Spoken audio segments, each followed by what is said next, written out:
Alright, so today we're going to be showing you a basic handyman's guide to bolting on your neck on a bolt-on body. Today's project will be on a Kramer, and we found a light Kramer neck to fit the pocket of this guitar pretty well.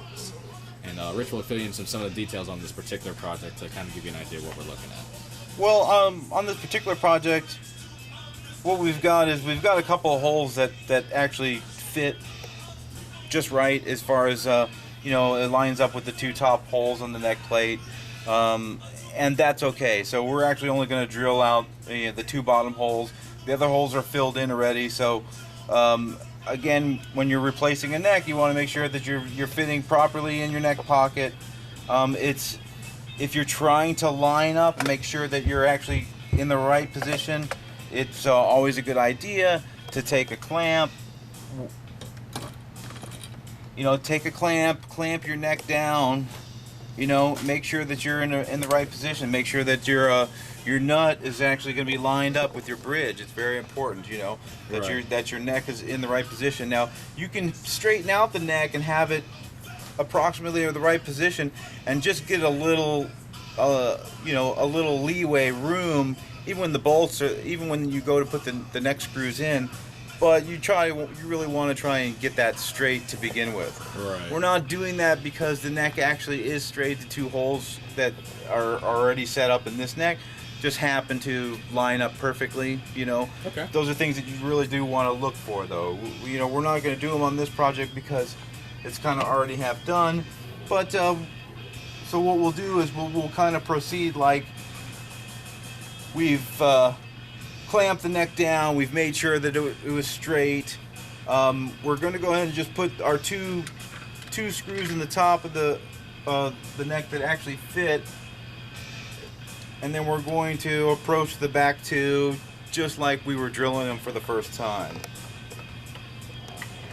And again, the things that you're going to consider doing, especially on any neck installation, is measure the heel of the particular neck you're looking at, and make sure to see how close it is to the body of your guitar and the neck cavity. Again, you want to try to get as close as possible, but like what Rich was saying, you want some leeway because you're going to have to straighten some things out so that your strings are lined appropriately across the fretboard in an even manner. Right. Which again will affect the whole tonality of the instrument if it's not set up correctly. If we were drilling all four holes again, I'd have a clamp on here, as opposed to just having these two screws in. But because this neck actually is fitting this body perfectly and it's just lining up right, we're just going to tap out these two holes.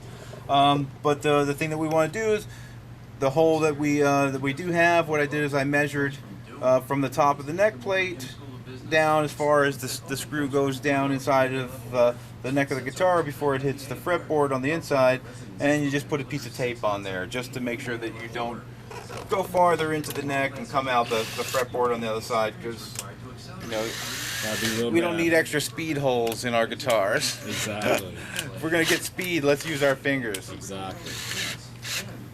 And again, another thing to consider, if the neck already has holes, what he did is he filled the holes with dowels about the same diameter, filled them up with super glued, and then he proceeded to shave them Elmer's down. glue. Elmer's glue, excuse me. Yeah, not super glue. Elmer's glue, excuse me.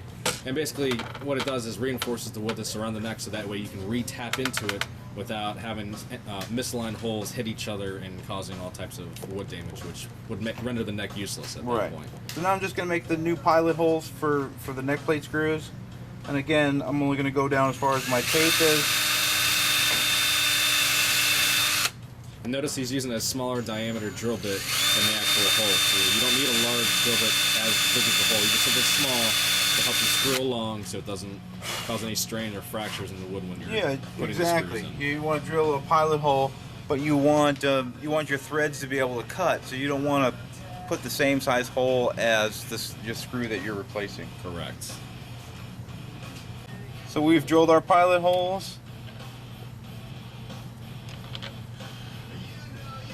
And I'm going to hand tighten the screws as opposed to using a drill. You don't want to over torque. I don't want to over torque it because I don't want to strip out my threads, and I don't want to damage the neck joint. I don't want to damage the heel of the neck. And if you hear a little creaking in the wood, that's how you know that you've tightened up. So yeah, it's once you're tightening starting up. to hear, You don't have to overdo it. Right. It just needs to be solid. And plus, this guitar's 1987 body. The truss rod broke in the old original neck. So you can hear the creaking of the wood, so it's tightened up nice and tight.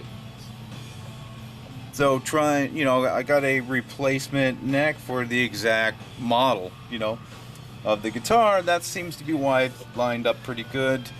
And so the neck's actually in. So basically, I'm just going to go ahead, string it up. I've got new pickups coming from it, but for the guitar. But in the meantime, I'm still going to string it up.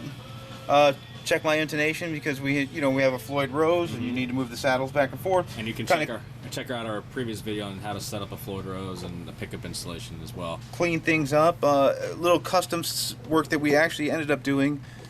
It was just a different truss rod nut, so it just opened up the hole just a little bit, so I can access the truss rod.